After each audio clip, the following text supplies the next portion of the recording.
The alarm didn't go off because there was no alarm. Maya's body had learned to wake up on its own at 4:30 in the morning. Right when the sky was still dark and the neighborhood was quiet, she opened her eyes and lay there for a moment, listening to the soft breathing of her baby daughter sleeping beside her on the thin mattress. 18 months old. Lily was 18 months old now, and Maya couldn't believe how fast time was going. It felt like yesterday when she was born, when everything changed, when her husband walked out that door and never came back. She shook her head. No point thinking about him now. No point thinking about him ever. Maya carefully got up, trying not to wake Lily. The room was small, just one room really, with walls made of tin sheets and a roof that leaked when it rained hard. But it was theirs. She paid the rent on time every month, and that made her proud. She splashed some water on her face from yesterday's bucket and tied her hair back. Her reflection in the small cracked mirror showed a young woman who looked older than 26. The worry lines were already there, and her hands looked like they belonged to someone much older. But her eyes were still bright, still hopeful. The morning routine started the same way it always did. 10 buckets. She needed 10 buckets of water every single day. 2 buckets for drinking and cooking. 2 for washing Lily and herself. 2 for cleaning the dishes and the floor. 4 for the laundry work she did for other families. That was how she made money. That was how they survived. The well was half a mile away, down the muddy path, past the other shanties, across the small bridge and up a little hill. She could carry 2 buckets at a time, 1 in each hand. That meant 5 trips. 5 trips every morning before the sun even came up properly. Maya picked up her wooden pole and 2 empty buckets. She checked on Lily one more time. Still sleeping peacefully, her tiny fingers curled into a fist, her chubby cheeks rising and falling with each breath. The neighbor, old Mrs. Patel, had agreed to listen out for her. Their walls were thin anyway. You could hear everything. The first trip was always the hardest because her body was still waking up. The air outside was cool, almost cold, and she could see her breath making little clouds. A few other women were already on the path doing the same thing she was doing. They nodded at each other. Everyone understood. This was life. When she reached the well, there was already a line. Maya waited her turn, shifting from foot to foot. Her back hurt from yesterday. Her shoulders hurt from the day before that. But she smiled at the woman in front of her, who was balancing a baby on her hip while filling her bucket. "How's your little one doing?" Maya asked. "Better now. The fever broke last night, thank God," the woman replied. "That's good to hear." These small conversations made the morning easier, reminded her that she wasn't alone. So many women doing the same thing. So many mothers fighting for their children. Finally, her turn came. She lowered the bucket into the well, heard the splash, and pulled it up with the rope. The rope burned her palms even though they were already tough with calluses. She filled both buckets, lifted them, and began the walk back. The weight pulled at her arms immediately. Water splashed onto her feet with each step. By the time she got home, the buckets would be only 3/4 full. That's why she had to be careful, walk slowly, not spill too much. Lily was awake when she got back, sitting up and looking around with confused eyes. "Mama," she said, reaching out her little arms. "Good morning, my angel," Maya said, putting down the buckets and scooping her daughter up. She kissed her soft cheeks, breathing in that sweet baby smell that made everything worthwhile. "Let Mama finish getting water, then we'll have breakfast, okay?" Trip number 2. The sun was starting to come up now, painting the sky pink and orange. It would have been beautiful if Maya had time to look at it, but she didn't. She had to keep moving. By the 3rd trip, her arms were shaking. The buckets felt like they weighed 100 pounds each. Other women passed her on the path, some going to the well, some coming back. One of them stopped. "You okay, Maya?" "Yes, just tired today." "We're all tired," the woman said kindly. "But we keep going, don't we?" "We keep going," Maya agreed. The 4th trip was when she usually started thinking about breakfast. What would she make for Lily today? There was some rice left, a bit of lentils. Maybe she could mash a banana for Lily. The child needed good food to grow strong and healthy. Her own stomach rumbled, but she ignored it. She'd eat whatever was left after Lily was full. That was the rule. The child eats first, always. Mrs. Patel was sitting outside when Maya came back with the 4th load. The old woman was watching Lily play with a stick and some stones. "That's a good girl you have there," Mrs. Patel said. "Smart, I can see it in her eyes." "Thank you," Maya said, smiling despite her exhaustion. I want her to go to school someday. A real school. She will, Mrs. Patel said firmly. A mother who works this hard? That child will have everything you didn't have. You mark my words. Those words gave Maya energy for the fifth and final trip. Her feet knew the path so well now she could walk it with her eyes closed. Down the muddy path past the other shanties across the small bridge up the little hill. The well was less crowded now. Most people had finished. She filled her last 2 buckets, took a deep breath, and began the final walk home. This was the trip where she let herself dream. She dreamed about Lily wearing a school uniform, carrying a school bag, learning to read and write.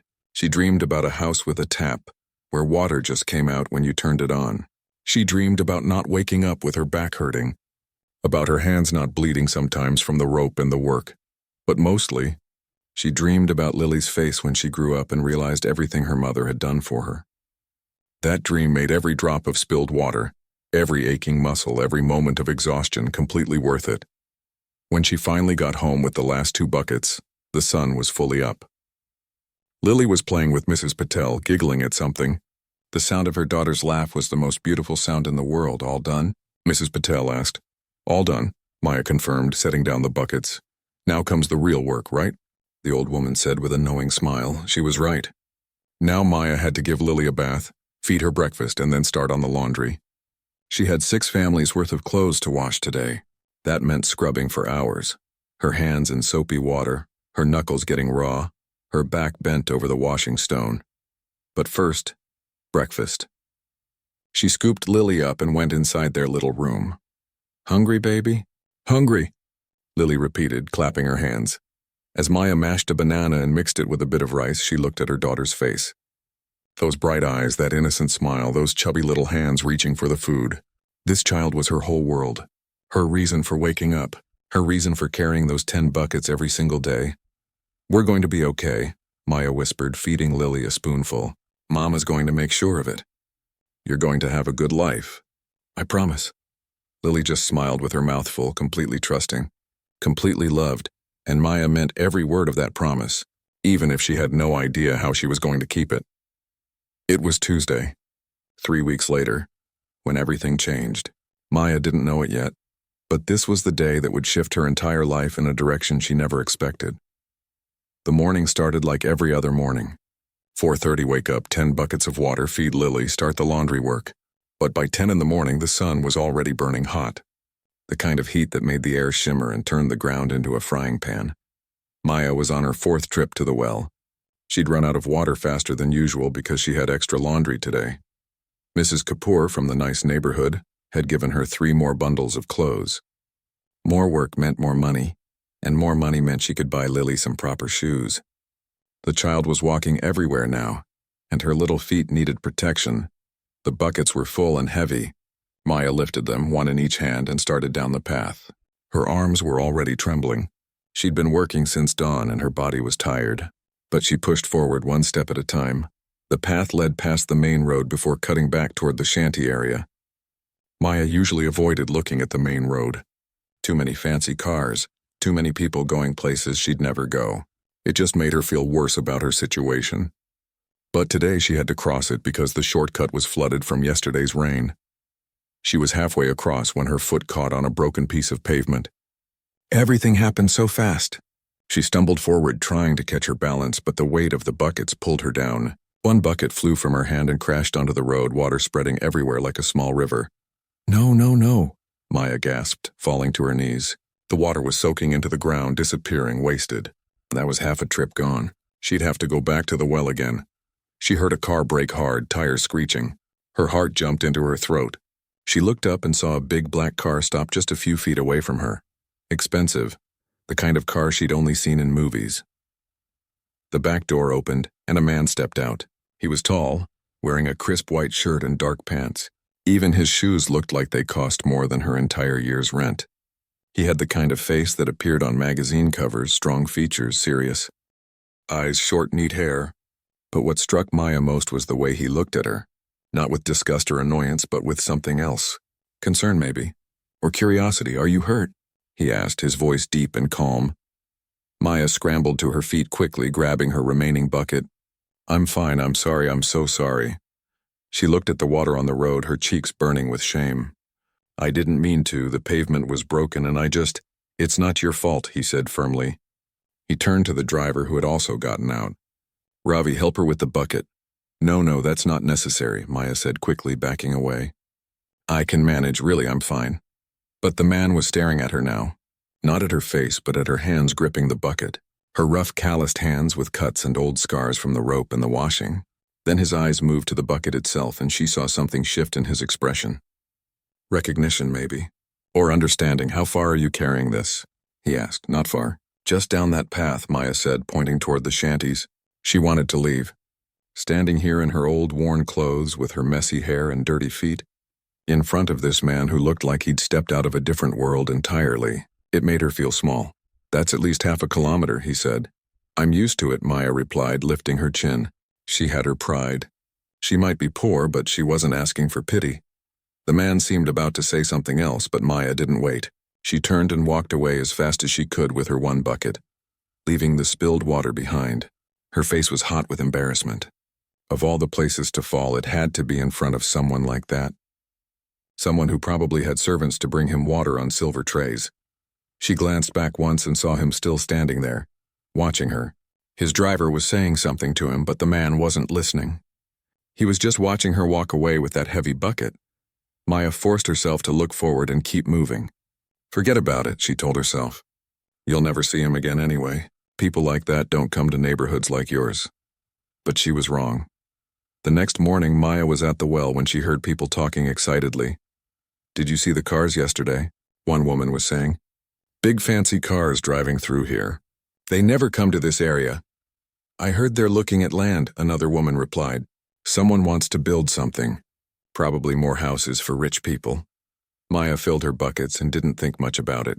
Rich people were always building things. It had nothing to do with her life. But 3 days later, something strange happened. She was coming back from her 3rd water trip when she saw a small crowd gathered near the community center. People were pointing and talking loudly. Curious, Maya put down her buckets and walked over. What's happening? She asked Mrs. Patel, who was standing at the edge of the crowd. A miracle, that's what, the old woman said, her eyes bright. Someone installed a water pump. Right here, for free. Maya's heart skipped. What, a water pump? Come see for yourself. Maya pushed through the crowd and saw it. A brand new hand pump, the metal still shining, installed right in the middle of the community area. A sign next to it said, Free for community use. Clean drinking water. Women were already lining up with their buckets, testing it out. The water came out clear and fresh. And it was right here, not half a mile away. Right here in their neighborhood. Who did this? Maya asked, looking around as if she might spot the person responsible. No one knows, another woman said. It just appeared yesterday. Some men came with a truck, installed it, and left. Didn't ask for any money. Didn't explain anything. Maya touched the pump handle, feeling the cool metal under her fingers. This would change everything. No more 5 trips to the distant well. No more waking up before dawn. She could get water right here in minutes. Her eyes filled with tears. She didn't know who had done this, but whoever it was had just made life easier for every single woman in this community. This was more than a pump. This was time. This was energy. This was relief for aching backs and tired arms.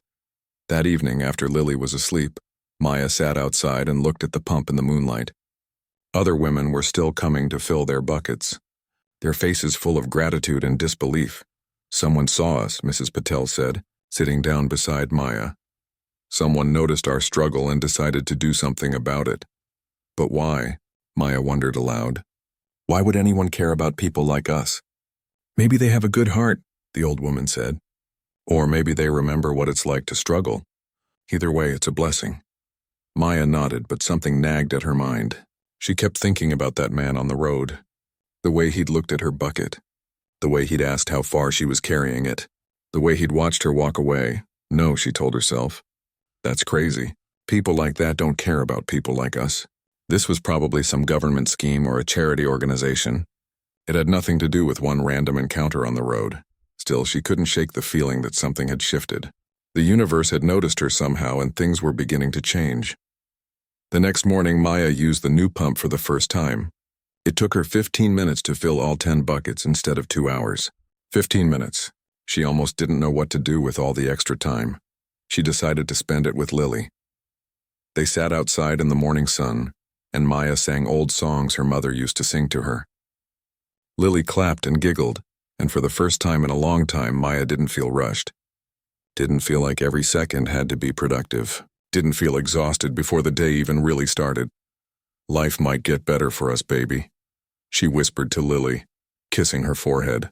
I don't know how, but I can feel it. Things might actually get better.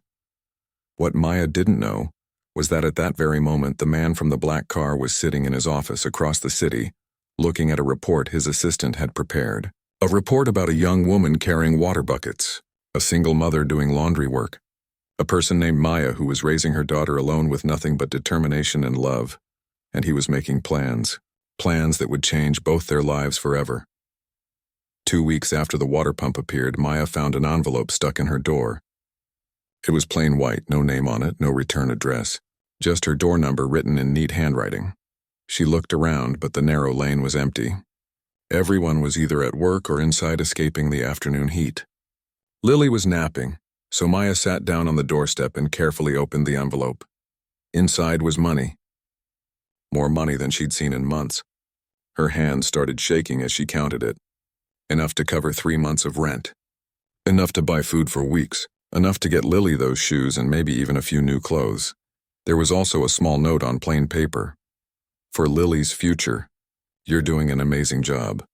Maya read it 3 times, her heart pounding. Who would do this? Who even knew her name? She turned the envelope over and over, looking for clues, but there was nothing. She immediately thought of Mrs. Kapoor, the wealthy woman whose clothes she washed. But no, Mrs. Kapoor was kind, but not this kind. Besides, she always paid exactly what they agreed on, never a rupee more. Maybe it was the temple. Sometimes they gave money to families in need. But they usually made a ceremony out of it, gathered people together, made announcements. They didn't just slip envelopes under doors. Maya held the money close to her chest and felt tears rolling down her cheeks. Whoever this person was, they had no idea what this meant. This was breathing room. This was safety. This was the difference between constantly worrying and actually sleeping at night. She hid the money carefully inside her mattress and decided not to tell anyone except Mrs. Patel. People talked, and the last thing she needed was someone thinking she had wealth to spare. That evening, she bought Lily a small chocolate. Just a tiny one. The child's face lit up like it was the best thing in the world, and Maya's heart felt so full it could burst. 3 days later, Maya was at the new water pump when she noticed a man standing nearby, watching the women fill their buckets. He was dressed simply in jeans and a plain shirt, nothing fancy, but something about him seemed out of place. His clothes were too clean, too new. His shoes weren't worn down, and he had this way of standing that showed he wasn't used to waiting in lines or doing hard work. When he saw Maya looking at him, he smiled and walked over. "Hi," he said. "I'm Ethan. I work with a social organization that's been helping in this area." Maya shifted Lily on her hip. The child was getting heavy, almost too big to carry around all day. "Oh, are you the one who put in the water pump?" "I'm part of the team, yes," he said, which wasn't exactly a lie but wasn't the whole truth either. "We're trying to understand what else the community needs. Do you have a few minutes to talk?" Maya looked at him carefully. He had kind eyes. The sort of eyes that actually listened when you talked. And if he was really trying to help the community, who was she to say no? "I need to get water first, then I have to start my work. But I can talk while I fill the buckets." "What work do you do?" Ethan asked, helping her hold one bucket under the pump while she worked the handle. "Laundry," Maya said. "I wash clothes for families. 6 families right now." "That's hard work." "All work is hard work," Maya replied, lifting the full bucket. "But at least it's honest and I can do it while watching my daughter." Ethan picked up the second bucket before Maya could protest. "Let me help. I insist." There was something about the way he said it that made Maya stop arguing. They walked back to her little room together, Lily babbling happily on Maya's hip, pointing at birds and dogs along the way. "What's your daughter's name?" Ethan asked. "Lily. She's 18 months old now, growing so fast." "She's beautiful," Ethan said, and he meant it. The child had her mother's bright eyes and that same determined expression. even at such a young age. When they reached her home, Maya expected him to put down the bucket and leave. But instead, Ethan looked around with genuine interest. Not judgment, not pity, just interest. "How long have you lived here?" he asked. 2 years. "Since my husband left." Maya didn't know why she told him that. She usually kept her personal life private. But something about this stranger made it easy to talk. That must have been difficult. It was, Maya admitted, setting Lily down to play with her few toys. "But we managed. We're still managing." Over the next hour, Maya found herself telling Ethan things she rarely talked about. How she dreamed of sending Lily to a real school. How she wanted to learn to read and write better herself so she could help with homework someday. How sometimes she worried that no matter how hard she worked, it would never be enough. Ethan listened to everything. He asked questions, but not nosy ones. Good questions that showed he was really paying attention. And when Lily toddled over to him with a stick she'd found, he picked her up and played with her like it was the most natural thing in the world. "You know what I think?" Ethan said, bouncing Lily gently. "I think Lily is lucky to have a mother like you. Not everyone would fight this hard." Maya felt her throat tighten. "I just want her to have choices. I want her to grow up and be able to choose her own life, not have life choose for her." "She will," Ethan said with such certainty that Maya almost believed him. He started coming by every few days after that. Always in his simple clothes, always with that easy smile, always with some small excuse. He was surveying the area, he said, talking to families, understanding their needs. And somehow he always ended up at Maya's door around the time she was finishing her morning water runs. He brought small things for Lily, a ball one day, a coloring book another day. "Donations," he always said. "We have extras." Maya accepted them because refusing would have been rude, and because Lily's face lit up every time Uncle Ethan visited. The child had taken to him immediately, which was rare. Lily was usually shy around strangers. One morning, Ethan arrived with news. "There's an opening at the community center. They need someone to help with basic tasks, keeping the place clean, helping organize activities. It pays better than laundry work, and you could bring Lily with you." Maya's eyes widened. "Really? But I don't have any experience with that kind of work." "You don't need experience. You just need to be reliable and hardworking, and I can tell you're both of those things." He paused. "Would you be interested?" Would she be interested? It was exactly the kind of opportunity she'd been praying for. Steady work, better pay, and she wouldn't have to scrub clothes until her hands bled. "Yes," Maya said quickly. "Yes, I would be very interested." "Great, I'll arrange an interview for you tomorrow." The interview was simple. The community center manager, a friendly woman named Priya, asked Maya a few basic questions and then hired her on the spot. "Ethan spoke very highly of you," Priya said, "and we trust his judgment." Maya started the next week, and it was like stepping into a different life. The work was easier on her body. She had a proper lunch break. Lily could play in the safe fenced area while Maya worked. And the pay was almost double what she made doing laundry. She saw Ethan regularly now. He volunteered at the center sometimes, teaching kids basic math and reading. Maya noticed how good he was with children, how patient. And she noticed other things too. The way he smiled when he saw her. The way he always asked about her day. Really asked, like he cared about the answer. The way Lily reached for him the moment he walked in. One evening they were sitting outside the center watching the sunset while Lily played nearby.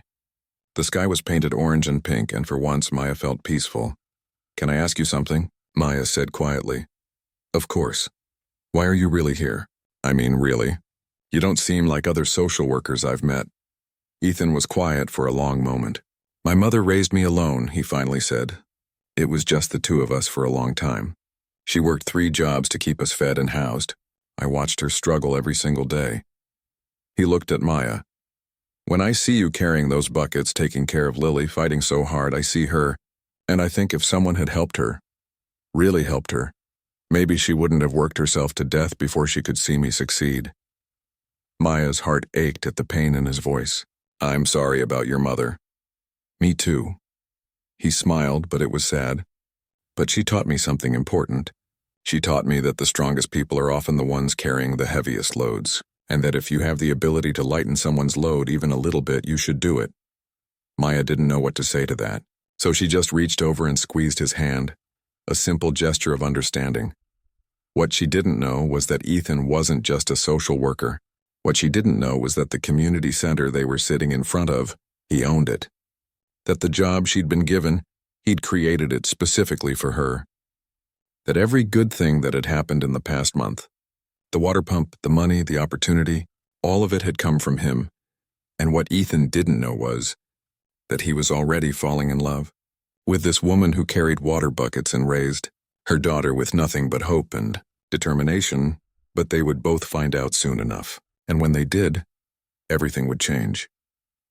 It was a Thursday afternoon when Maya's world turned upside down. She'd been working at the community center for 2 months now, and life had become something she never thought possible.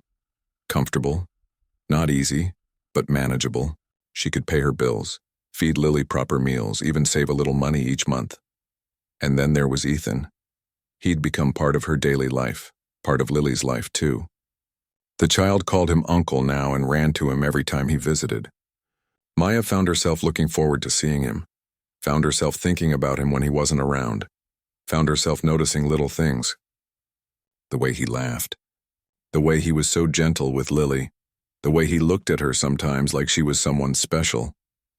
She'd even started to wonder if maybe, just maybe, he felt the same way she was beginning to feel. But she pushed those thoughts away. A man like him, educated and kind and thoughtful, he could have anyone. Why would he want a woman like her? A single mother with nothing to offer but a good heart and rough hands. That Thursday, Maya was cleaning the main hall when she heard voices near the entrance.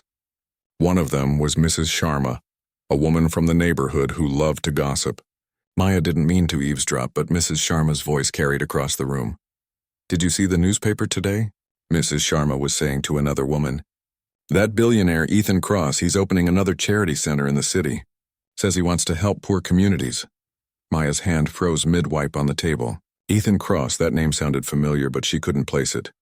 "He's very handsome," the other woman replied. "And so rich. They say his company is worth billions." "Billions, can you imagine? I heard he grew up poor, though. His mother raised him alone.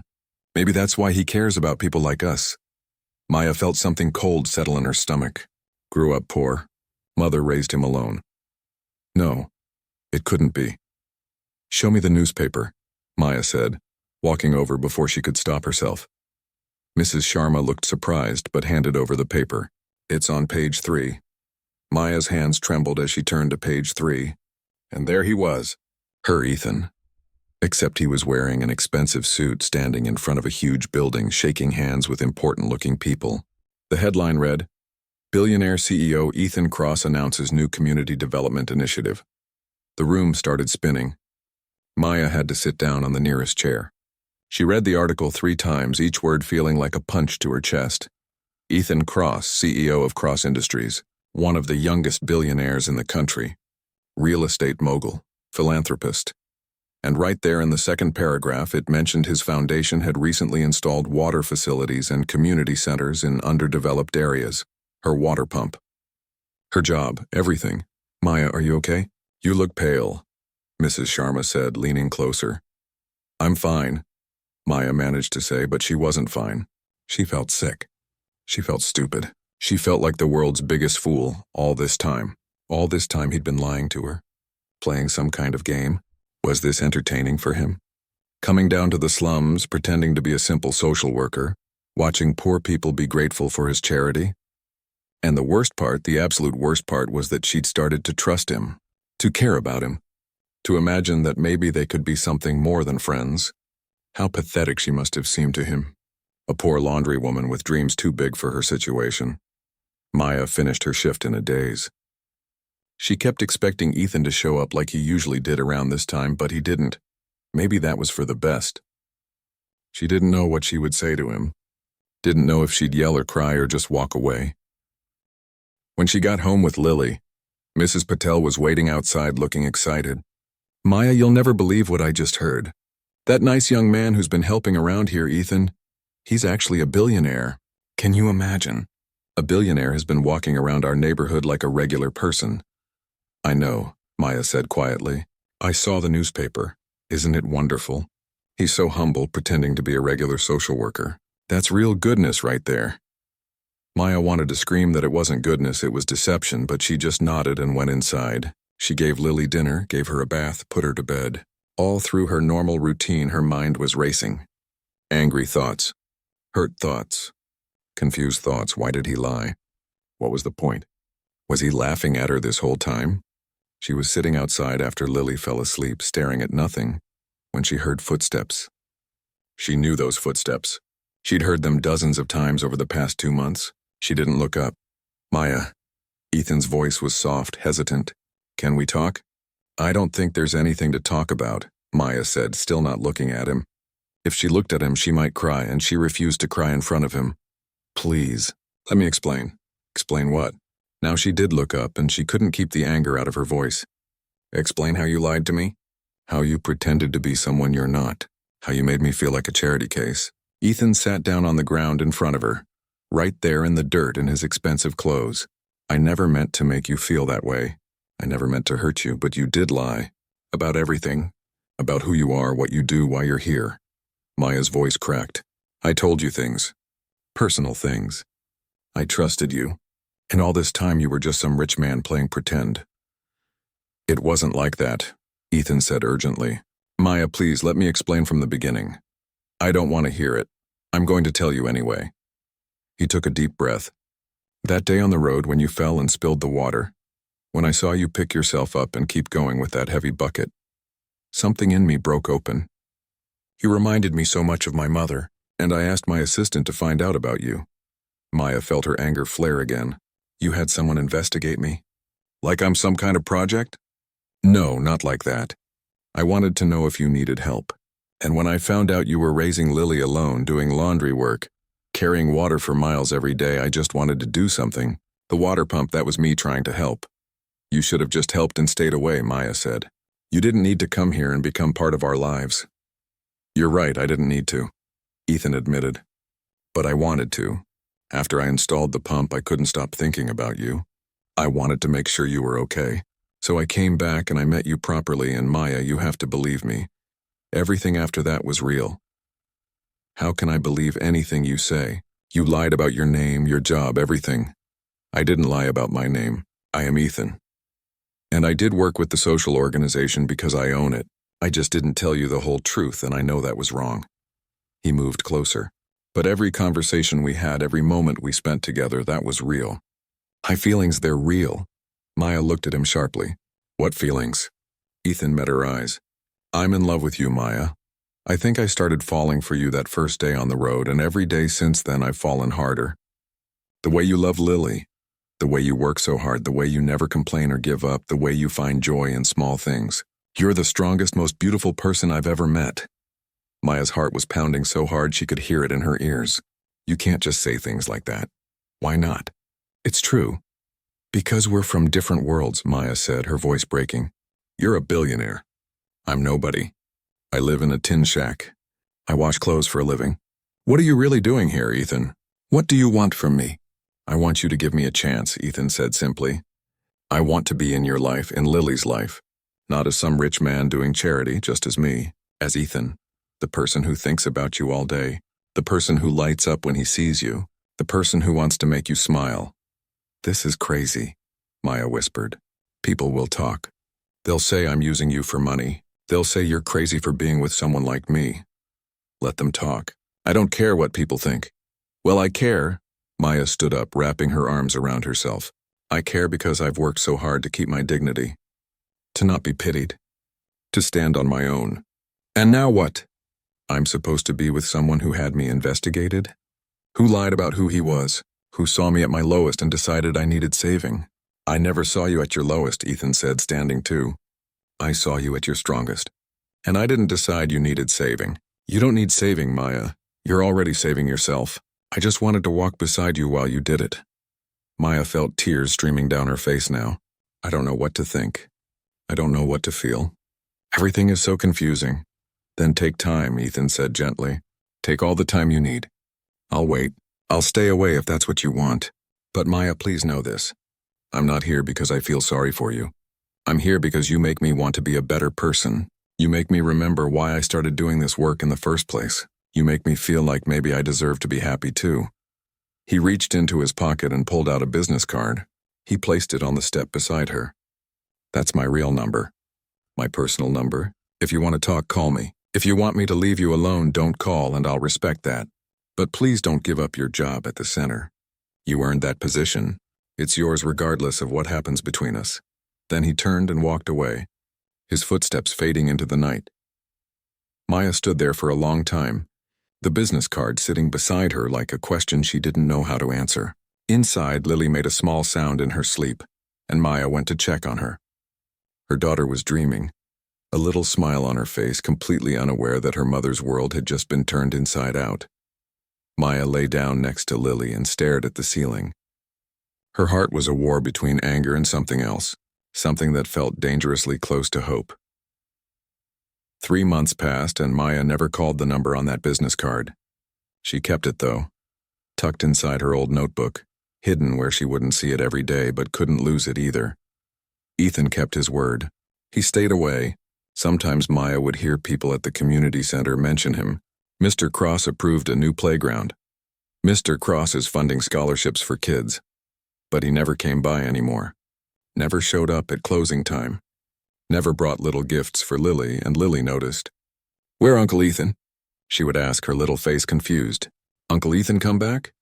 "I don't know, baby," Maya would answer, and her heart would ache every time. Life went on. Maya worked hard, saved her money, took care of her daughter. But something had changed. The joy she'd felt those 2 months when Ethan was around, it was gone. The world felt grayer somehow. Food didn't taste as good. Sunsets weren't as beautiful. She hadn't realized how much light he'd brought into her life until it was gone. Mrs. Patel noticed. "You're miserable," the old woman said one evening. "That boy, he loved you. And you loved him too. I could see it." "It's complicated," Maya said. "Love is always complicated. But you know what's more complicated? Regret. Spending your whole life wondering what if." Maya didn't answer, but the words stayed with her. Then one night everything changed. Lily woke up crying, her little body burning with fever. Maya tried everything. Cool cloths, the medicines she had at home, but nothing worked. The fever kept climbing higher. By midnight, Lily was barely conscious, her skin hot as fire, her breathing shallow. Maya panicked. She wrapped Lily in a blanket and ran outside, screaming for help. Mrs. Patel came out, took one look at the child and said, "Hospital. Now. This is serious." But the nearest government hospital was far, and Maya had no car, no way to get there quickly. She stood in the street holding her burning daughter, feeling more helpless than she'd ever felt in her life. This was her worst nightmare. All her hard work, all her sacrifices, and she couldn't save her own child. "Call him," Mrs. Patel said firmly. "Call that boy.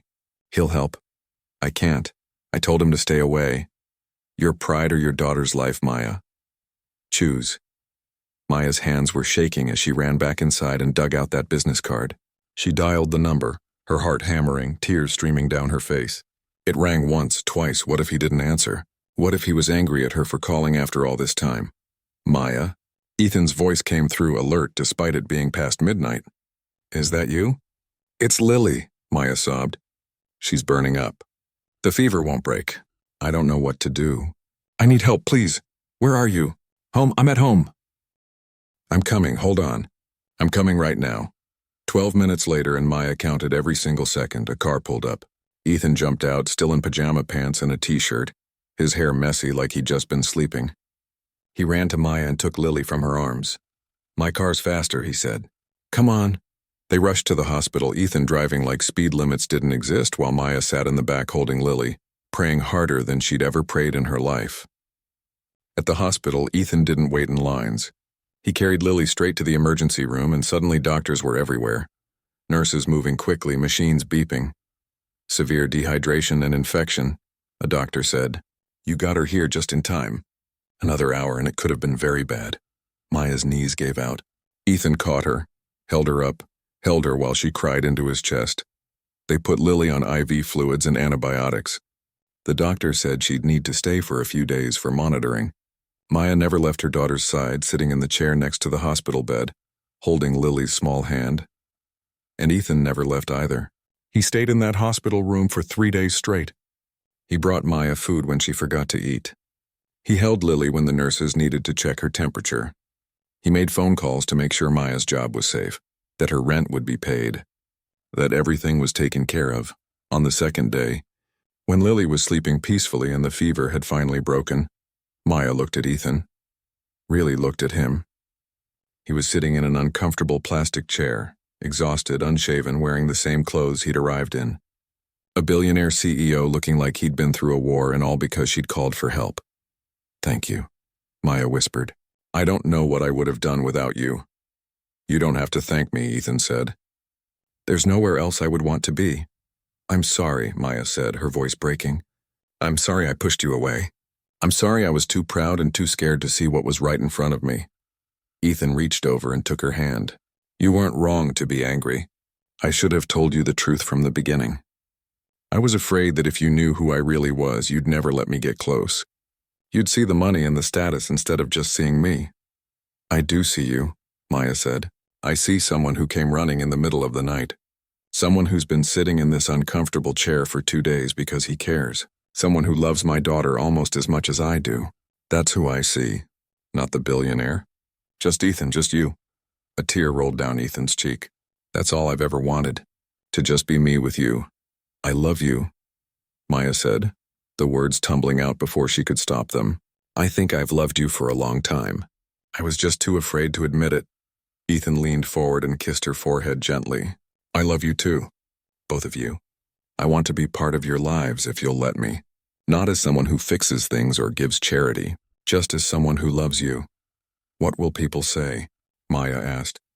"About you and me?" "Let them say whatever they want. The only opinions that matter are ours." Lily stirred in the hospital bed and opened her eyes. When she saw Ethan, her whole face lit up. "Uncle Ethan," she said weakly, reaching for him. Ethan went to her immediately, picking her up carefully, mindful of the IV in her tiny hand. "Hey, little one. You gave us quite a scare." "Missed you," Lily said, resting her head on his shoulder. "I missed you too, sweetheart. So much." Maya watched them together, this billionaire holding her daughter like she was the most precious thing in the world. And she knew. This was real. This was right. This was what love was supposed to look like. 1 year later, things looked very different, but also exactly the same. Maya still woke up early, but now it was in a modest house that she'd chosen herself. Not a mansion, not anything flashy. Just a simple 3-bedroom home with running water, a real kitchen, and a small garden in the back. She'd insisted on modest. She'd insisted on earning her place in the world, not just being handed luxury. She was the director of Ethan's foundation now, managing community development projects. She'd gone back to school, taking night classes, learning everything she could. She was good at her job, really good, and people respected her not because she was married to Ethan Cross, but because she worked harder than anyone else and truly understood the communities they were helping. Lily was 3 years old now, healthy and happy, attending a good preschool. She called Ethan Papa, and the love between them was so natural, so real, that most people forgot he wasn't her biological father. The wedding had been small, just close friends and the community members who'd become like family. Mrs. Patel had cried through the entire ceremony. Maya had worn a simple dress, not the designer gown Ethan's assistant had suggested. Simple was who she was, and Ethan loved that about her. On Sunday afternoons, Maya would take Lily to visit the old neighborhood. They'd bring supplies for the community center, play with the kids, and Maya would tell stories about carrying water buckets and washing clothes. She never forgot where she came from. She never wanted to. "Why do we come here, Mama?" Lily asked one Sunday, holding her mother's hand as they walked the familiar paths. "Because this is where our story started," Maya said. "This is where I learned how strong I could be.